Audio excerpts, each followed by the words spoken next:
актьори, режисьори. Изминаха двата състезателни дни, в които изгледахме 12 детски спектакъла. Уважаемото жури излъчи победители. Ще бъдат раздадени колективни и индивидуални, парични и предметни награди. Ето и критериите, по които бяха оценявани представените спектакли. Съответствие на репертуара с възрастта на изпълнителите. Изпълнителска техника, артистичност, дикция, пластика, разкриване на художествения образ. Постановка и режисура, хореография, музикално оформление, сценография, декори, костюми и реквизит. Оригиналност, цялостно художествено въздействие. Започваме с трета награда за спектакъла. Тя представлява парична награда в размер на 150 лева и плакет. Връчва се на детски театър Арти при Тракийско дружество град Варна за възраст и 70 лева.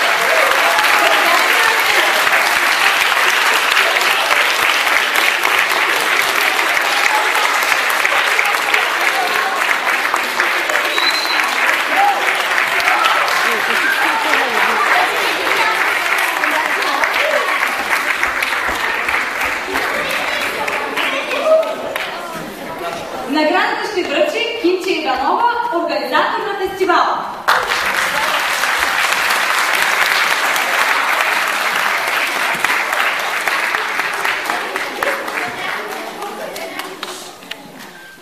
С изключително голямо удоволствие връчвам тази награда на този творчески колектив, който за втори път идва на нашия фестивал.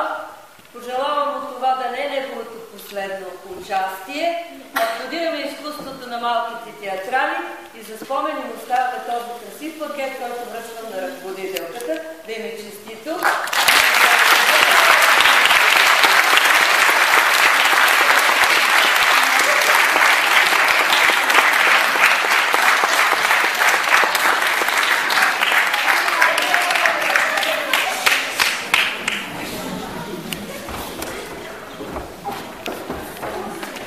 Награда за поддържаща мъжка роля. Наградата за поддържаща мъжка роля в размер на 50 лева се връчва на Емил Сашев от село Севера Кория за ролята на Петела Димитър в спектакъла Приключения опасни с герои сладкогласни, представен от детско театрално студио Буратино, село Севера Кория. Моля да заповяда на сцената.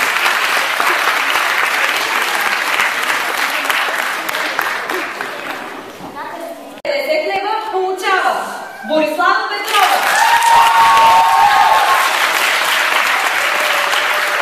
За ролята на директорката в спектакъл на Куковицата от Елин Рахнев, представена от театрална студия класа град Белене. Наградата връчва Николай Милаковски, кмет на село Самоводене.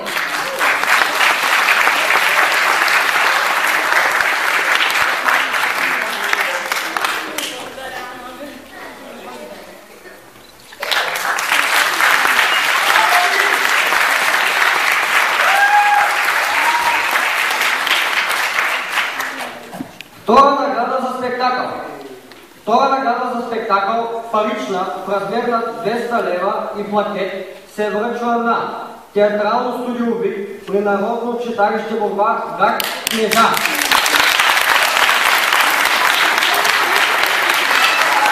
За спектакъла най-свежи грозен старяец от Панчо Панчев, постановка Наталия Андреева.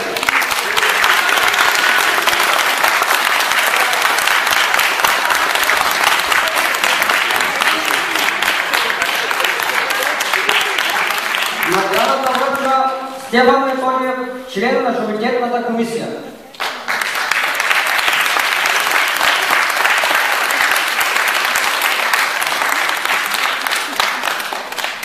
Прекрасни артисти, прекрасна ръководителка, много хубав спектакъл, който ние оценяваме с втора награда и пожелаваме година да бъде първа.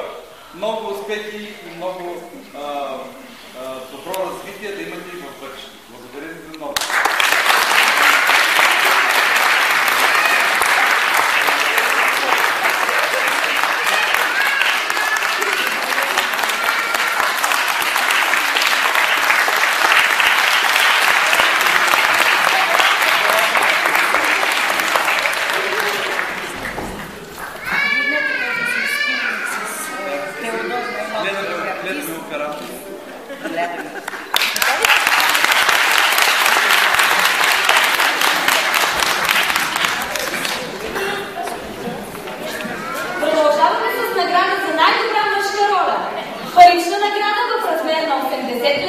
и плакет се връчва на Анатолий Кудрев.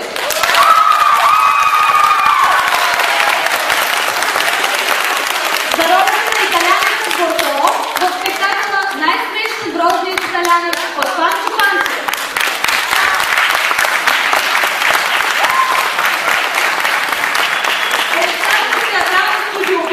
Град Кнежа. Наградата връчва Елка Петрова, инициатор на фестивала.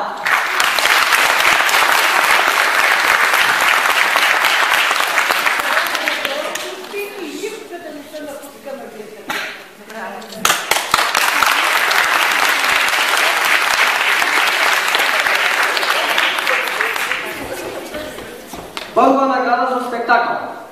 Първа награда за спектакъл парична в размер на 250 лева и плакет получава спектакълът "Принцесата и свинарят" от Панчо Панчев, представен от детско театрално студио при Народно читалище "Развитие" 1870 град Север. Постановки Николай Василев.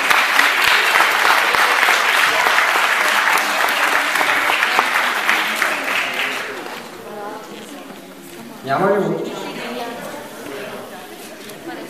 Ще им бъде даден.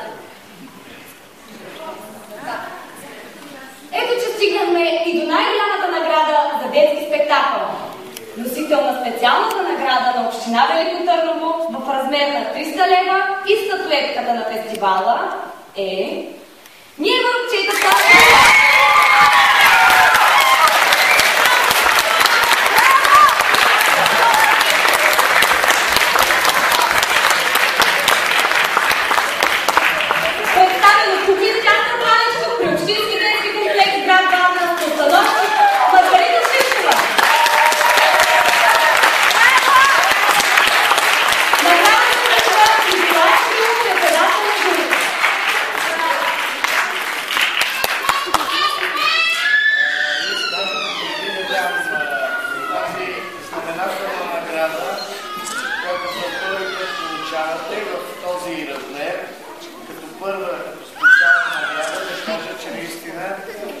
Като хора, които сме изкушени от театралното изкуство, аз и моите колеги, не можем да скрием възхитата си от методологията на Маргарита, която успява да накара тези деца да говорят по-добре и от професионалните артисти.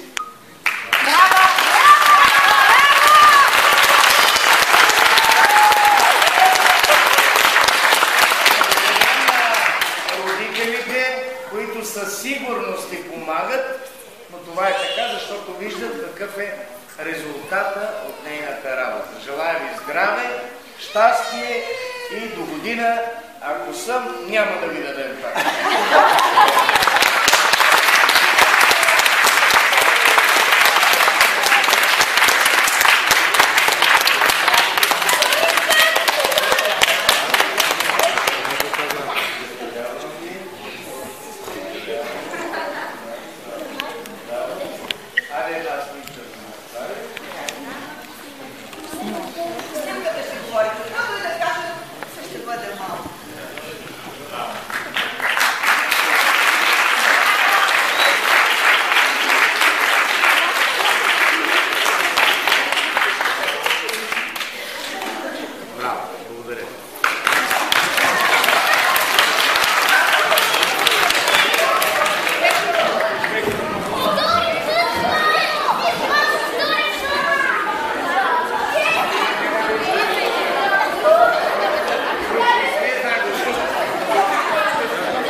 Уважаеми зрители, приключиха двата състезателни дни на фестивалът "Малкия принц".